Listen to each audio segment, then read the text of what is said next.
Hey, how many of you have come to realize that we're at a whole different place in this great awakening? This awakening that's been taking place for the last decade, and very much since Q came on the scene. Uh, wow, we're definitely at a new place. It's a new place, a new beginning. What is it that means? What does that mean? What does that mean to you? Hi there, Neil here, the Twisted Lightworker. Yeah, it's true. We're definitely at a different point in this awakening. You go back into the pre-pandemic and think about how your life was at that point. So many people who are sleeping are doing their very best to try to bring back that old life, but it's totally gone. Those of us who are awake, we can see that it has changed a lot. We're nearing the end of the movie, and those of us who've been following the Q and following the Patriot movement and the Truther movement for the last 10 years, 10 years coming up, going to be 8 years for sure. We're starting to realize that the things that we've already learned and we've already dug up and we're already totally committed to understanding and learning more about it. The normies are just watching the replay. Yeah, the movie's been playing out. And so it's time for us to start thinking. Now, what's going to happen when the big reevaluation takes place? What's going to happen when the 𝓱𝓻𝓸𝓭𝓮 kicks in and the gold standard happens right from the North Pole all the way down to the South Pole? How is our lives going to change? What's going to be the things that we can do to be ready for that? Because those of us who are awake, we have to move forward. And we have to move forward quickly because the movie is coming to an end quickly. Some people think it's taken too long. I don't. I think it's just happening in a perfect time. It's such a huge project to take everything down, take the evil off the planet, get exposure of all of the evil ones, dig them out of their trenches, to see them face to face and deal with them as we have to. There's so many changes that have been taking place and are still going to be taking place probably for the next decade. But the new world, it's going to be totally different than what we've experienced before.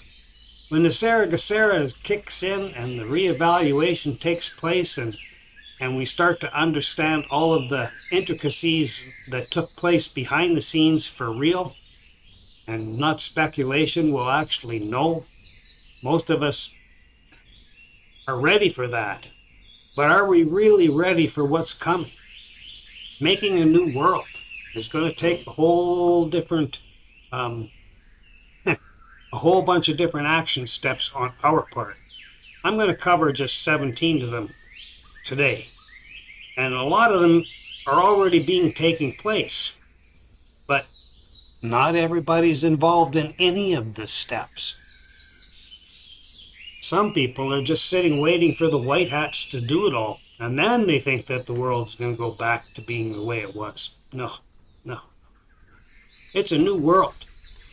So what are the 17 steps that we can do right now to prepare ourselves for the decade from 2030 on? We need to be ready for that. So let's get at it. Let's get at it now. Let's get at it now. The evil ones did a really good job of destroying unity. They've killed the churches. They've killed a lot of our entertainment. They've taken away all of the simple things in life that we used to do on a regular basis in the old days when the settlers would get together, have barn dances and things of that nature. We need to start bringing back that unity, creating unity projects. I've got a few of them listed. A block party. I don't care if you don't live in a block, make an apartment building party.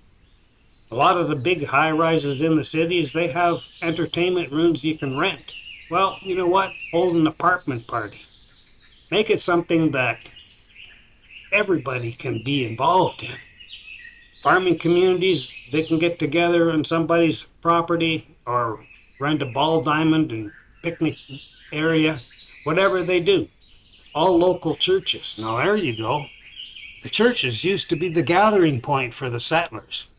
Unity was created because they got together and just had coffee hour. A lot of people, they already had their spiritual values intact from what they lived like. That was their life. That was their life. But you know what? How many times did all the churches get together? That's something that we could do now. Unity projects. There's so many things that we can be doing right now to create that unity. Create the unity, bring the people back together so that we matter. The heck with the evil ones, divide and conquer bullshit. We need to create unity. What else can we do? You know what? I do this. I belong to a group called CSA, Community Support Alliance, and we do a lot of these things. So some of these things I have thought of myself, and some of them we're working on within the CSA, Community Support Alliance. A community garden. It doesn't need to be a big one where 100 families get together and do a full acre garden. No, that's getting into farming. It can be something simple. I garden on other people's properties because I live in an apartment and I don't have any land space. I don't even have a balcony to grow anything on. And so I haven't made arrangements with seniors who like the idea of having a big flower bed, vegetable bed combined. I'll put a link to just a video that I've, actually 2 videos that I've already done where I show how I've done that. Community gardening with one neighbor in the community, and then share the produce with them as well as other people. As you can see behind me, I've got peppers going, and I make my own hot sauce. I've grown into a real hobby on the side. I love making it. So you can grow your own food, get together with your neighbor, and everybody just have a small garden so it doesn't burden you with hours and hours and hours of digging in the soil. But one person can plant Roma tomatoes to make heavy tomato sauce. Another one can grow sweet round ones, the little super round ones to throw in a salad. Not everybody has to grow everything. If we all got together and grew a little garden, just even a 10 by 20 patch in the garden, you'd be shocked at how much you can put into it. So little things like that create unity. In the old days, one would have a pear tree and the other one would have a cherry tree and the other one would have an apple tree, and they'd share. And they all had all 3 of them, and they only had to look after one tree. We've gotten away from the simple things. Creating unity projects are important. That's 2 so far. That's 2 so far. Dinner clubs. Now there's an idea. That's a fun idea. I was involved in one that got together and everybody brought a potluck.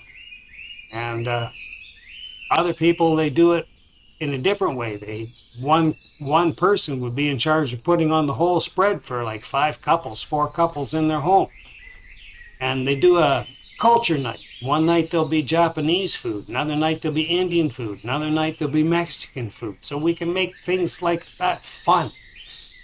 And then after, have a movie and popcorn for the kids. That's the most important thing. In the old days, unity was created by bringing our kids together too. Creating unity projects is going to be a real necessity in bringing in the new world. And we are the ones responsible for that. You can't get the white hats to do that, for Pete's sake. Absolutely. There's things that we can do.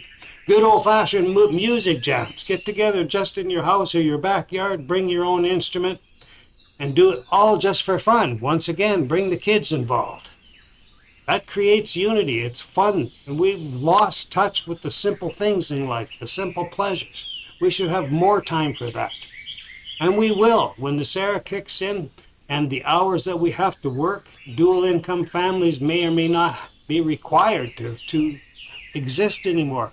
We'll be able to put these kinds of things on, and we better start doing it now.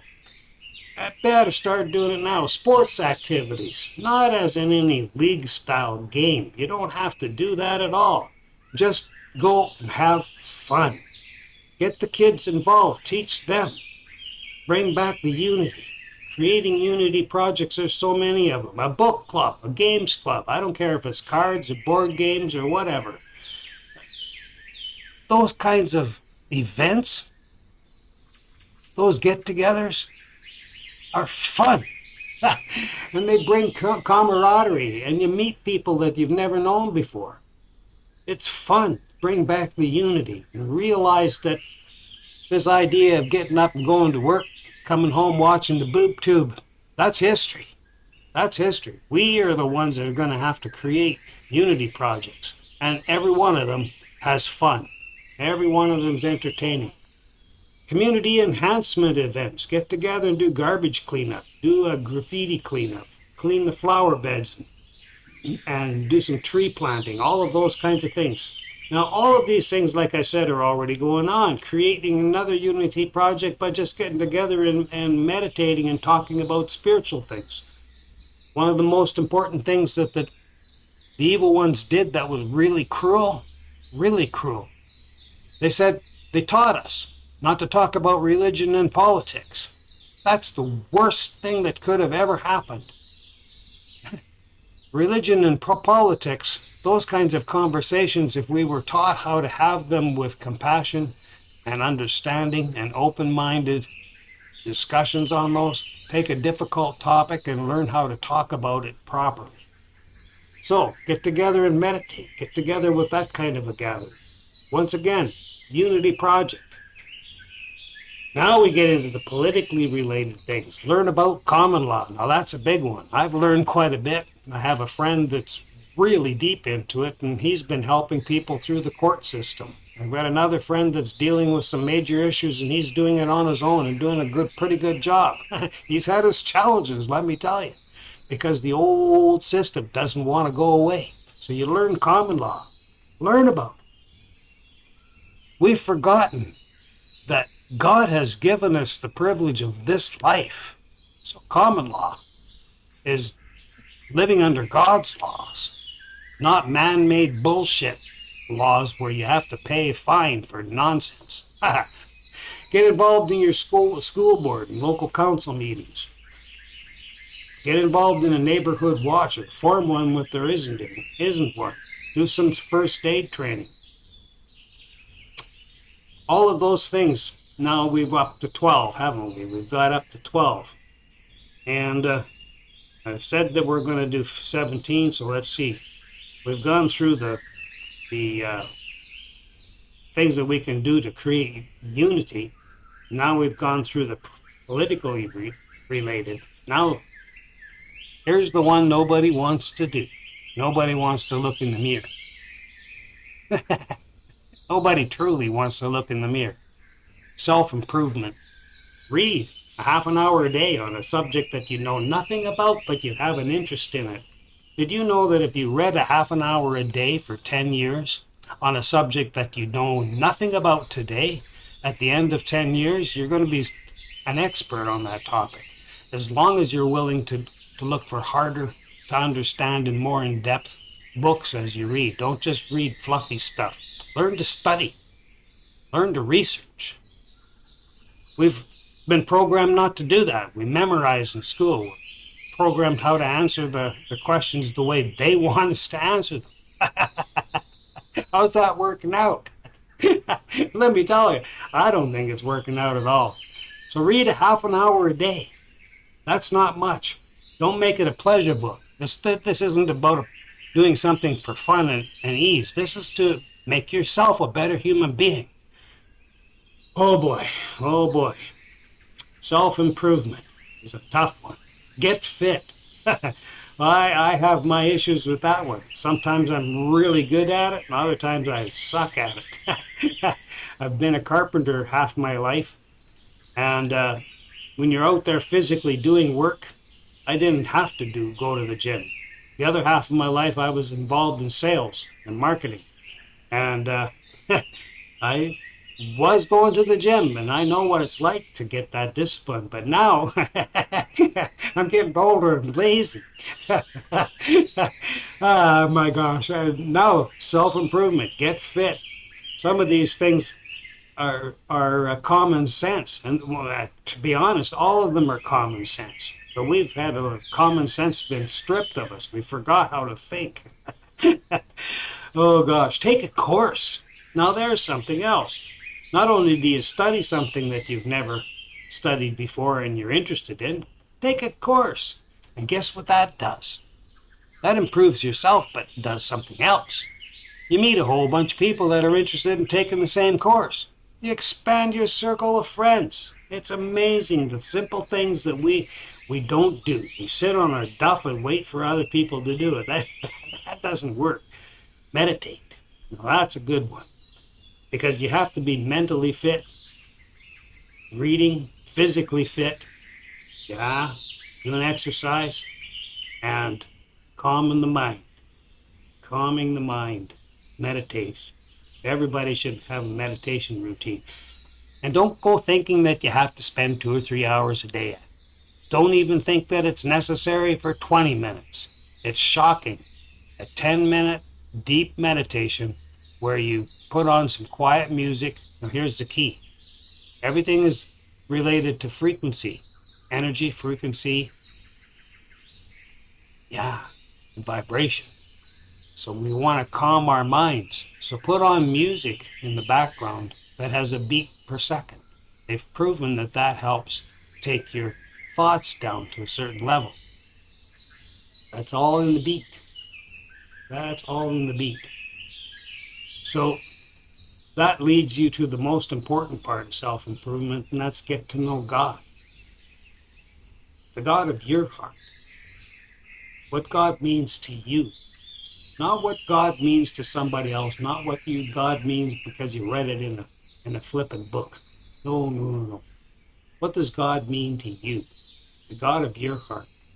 Did you know that if you talk to every single person who went to church every Sunday, and you asked them the question, what does God mean to them? And you had to answer the question without bringing up any Bible verse.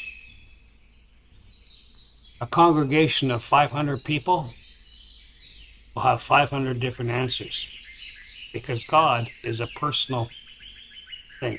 Our relationship to Creative Source or God is personal. Get to know God better every day. Every day, get to know God better. So you can see, that was 17 things. What we should be all looking forward to doing because the world is going to change. So in order to do that, what does that mean? It means we have to get up off the couch. Let me sing a song about that.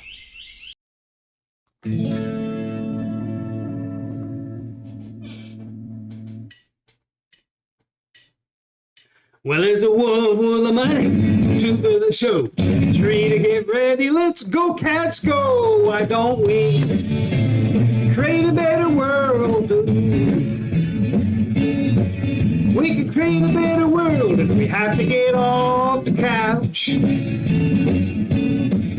We can learn some common law. We can get on the school board. We can make sure our communities are safe. We can do anything that we want to do, but hey, we gotta get off the couch. Yeah.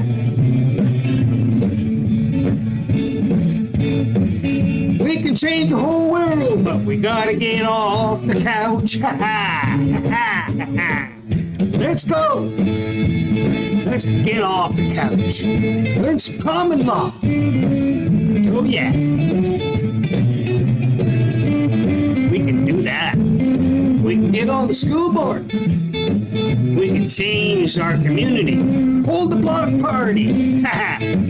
Well, you can watch a podcast, but that ain't doing much.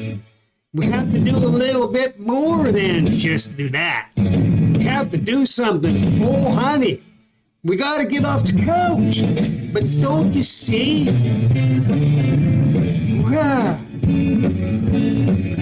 We can change the whole world, but we gotta get off the couch. Let's rock it, baby. Let's make this world a better place. We can thrive and be happy. Oh yeah, we can thrive and be happy. That's what we're going to do. I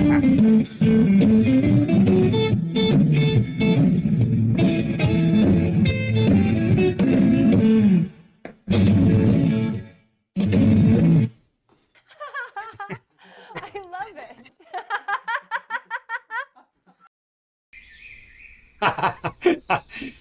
You can tell I like to have a little bit of fun. I definitely like to have a lot of fun, to be honest with you. I'm a very deep and analytical person. I've studied ancient metaphysics and Toltec and spirituality for some 45 years now. Reading a book like Plotinus the Enneads. Try reading one of those kinds of books. If you ever get a chance to find Tesla's book, his favorite book was The Theory of Philosophy. Try reading that book. And if you find a copy of that, I guarantee that you'll know why Tesla was so smart. It's really a tough book to read. Even this one gets you talking with yourself. It teaches you how to think. Our school systems take away our thinking.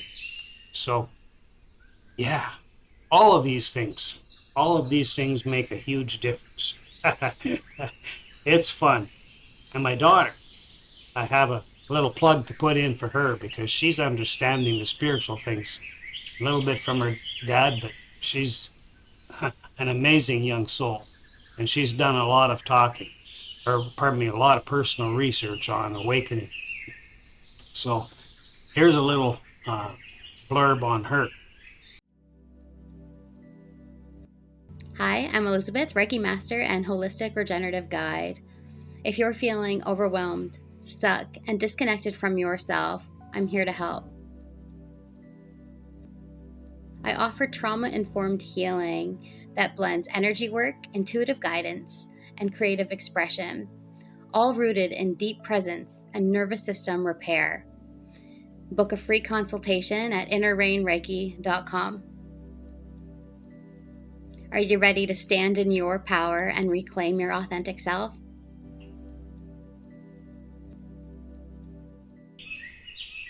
You know, in this great awakening, the truthers, the patriots, the anons, we have to realize that we are warriors. A warrior seeks personal power not to influence the affairs of people or the world. The warrior seeks personal power only to get where one is going. And that is to freedom. And to achieve freedom, it is necessary to give it to the affairs of the people of the world. That's those 17 steps. You see, we are borrowed for a moment in time from the great spirit of the galactic dream by the dream of the planet, and dressed in her clothes as an emissary of the intent to heal a deep and wide rift between the dream of the world and the dream of the planet. Some get lost in that travail, while others like such a challenge. Once we return to the great spirit of the galactic dream, even after uncountable millennia, it'll seem you had only left for a moment. Those are two quotes from Mark Cloudfoot Gershon, Toltec. So you can see this great awakening has so much more to do about it. If you want to participate in this great awakening and making the world a better place, creating heaven on earth. Those 17 steps, every one of them we've all heard of before. I'm not giving you anything new. I'm trying to get you up off the couch and do one of those steps or two of them. I'm doing more than one of them, that's for sure. Too many things on the go, but having said that, I wouldn't want it any other way because this time of the world, this time that we're living in, I was born for this time and I know it. I appreciate you. I appreciate the time that we spend together. I appreciate you sharing definitely appreciate you sharing my videos. And a few people, I have an extra thank you because you've bought me a coffee. Yeah, I don't charge for this. I probably should. I've spent over 30 grand, I know it, on deep meditation and spiritual teachings and some of the things that I share. I'm giving it all to you for free. Few people understand the value of that and they're willing to buy me a coffee. You think $3 doesn't help? Oh, you'd be shocked. You'd be shocked how much every little bit makes a difference. I'm living pretty close to the wire, and I'm doing it for you. To be honest, I know I'm playing my part in this great awakening. I'm working on those 17 steps, how many of them that I can be involved in. Pick one of them and do it. Pick one of them and do it. So going back to the coffee, yes, thank you for those who have bought me a coffee. The Buy Me a Coffee link is in the description below. Much appreciated. It means so much. And like I said, every $3 makes a difference. Every $3 makes a difference. So join my channel, share, like, most important, study what I share. Take it serious, but make it fun. Make it fun. That's why I have the twisted self. You know, by 2030, when we get through all the nonsense and the 𝓱𝓮𝓻𝓸𝓭𝓾 is in full operation and the big reevaluations behind us, 2030, we will thrive and be happy. And I call that thrivalism. I've been calling it thrivalism from 2017.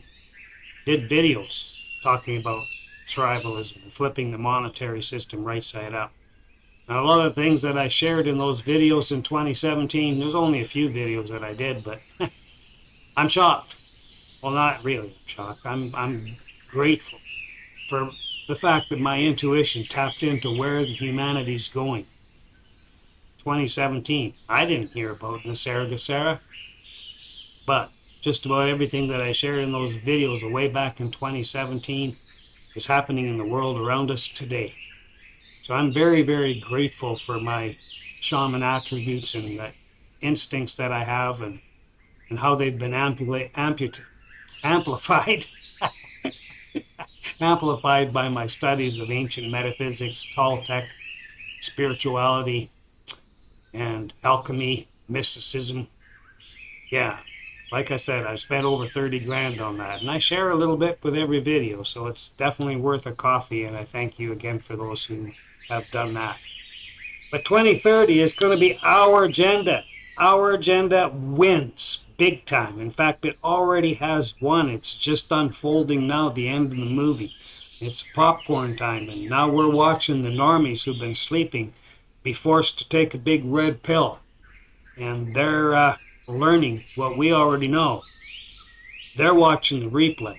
We were part of the whole putting together of the actual production. The production's not over. It's just beginning. We have to do those 17 steps to get involved, get up off the couch, and learn how to be more yourself. How to be more yourself. With that, I'm going to have a swig of coffee, and then from the bottom of my heart and from the center of every cell in my whole body, 100 trillion cells. At the end of every strand of DNA, there's the telomeres. You got 100 trillion cells. At the end of your DNA is your telomeres. And those telomeres are what puts us in contact with Source. And because we all have those telomeres, every one of us has that inside ourselves. That is why we are all one. And so from the bottom of my heart, from the end of my telomeres, I reach out to you. And from honestly, I wish you and yours peace profound. I wish you and yours peace profound.